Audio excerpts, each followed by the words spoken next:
I was on a multi-day off-road camping trip by myself in the wilderness. I had found myself enjoying a night in the woods, slightly tipsy on wine. I settled in for the night in my SUV and awoke to yelling in the distance. It wasn't screaming or singing, but something closer to chanting. I went to sleep nervous and with my army knife close. I woke up to someone knocking on my vehicle's glass. As I came out of my covers to observe, I saw a person looking in the dark. I screamed something guttural and they ran. I couldn't believe it. I was hours and hours from the nearest town, and if someone drove in over the night, I would have heard the vehicle in the stillness. I was dumbfounded. I turned on my truck and stayed vigilant for a while. Nothing happened. The next morning, I went and found a new spot to park and set up camp. I've worked in national parks and also volunteered for search and rescue missions. One particularly stormy night, we received word that a woman had gone missing from a group staying in a cluster of picturesque cabins nearby. It took us approximately 2 hours to reach the cabins and speak with the occupants. The temperature was well below minus 17 degrees Celsius, with several feet of snow covering the ground. As it turned out, the individuals in the cabin had consumed psychedelics, and at some juncture the young woman had ventured outside wearing only regular clothes and sneakers. My partner and I, part of the search team, commenced looking for her footprints. We managed to locate some, but they abruptly ceased, and we lost the trail.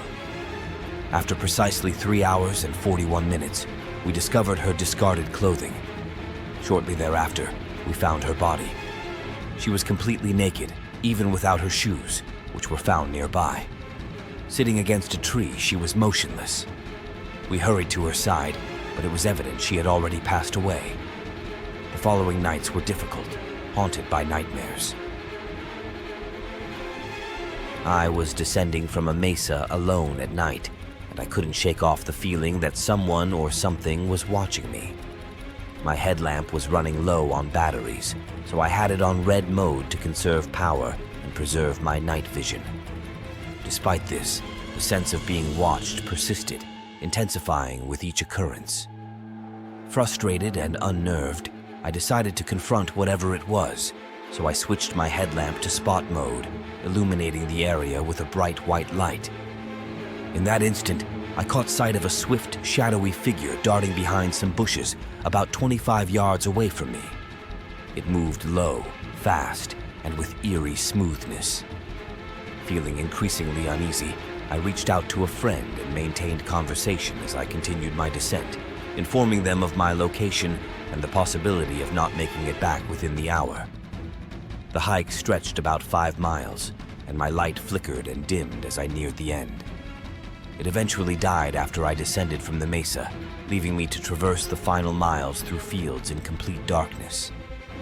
The sensation of being stalked seemed to dissipate once I was off the mesa, or so I hoped. That's the tale of when I felt pursued by a mountain lion all the way down from its territory. I suspect I inadvertently encroached on its hunting grounds, and as night fell, its curiosity overcame any malicious intent. Out there in the middle of nowhere, in a remote cabin tucked away in the Idaho wilderness, I experienced something straight out of a horror movie.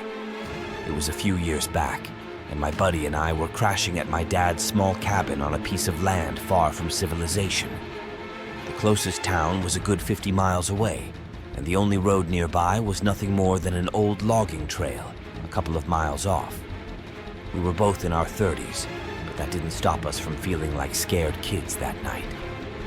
It was around midnight, and we had just turned off the lantern, ready to hit the hay, when we heard it, a scraping sound against the door.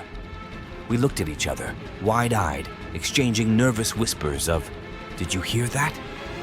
What the heck was that?" The knocking continued, persistent and eerie, with no voice or explanation accompanying it. We lay frozen in our bunks, hearts pounding, unable to muster the courage to investigate. The fear was palpable, hanging heavy in the air as we stared at the door, dreading what might be on the other side. Morning couldn't come soon enough.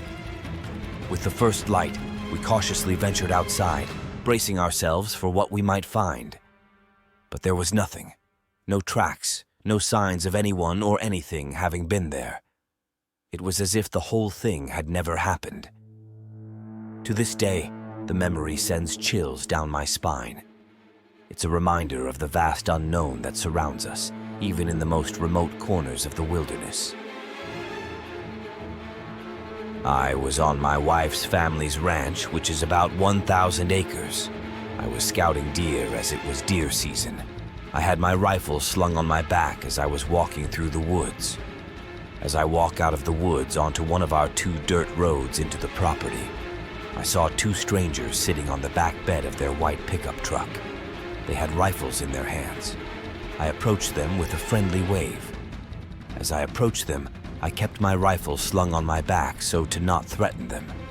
I asked them how they are doing and what are they hunting. They said they were doing fine and looking for deer.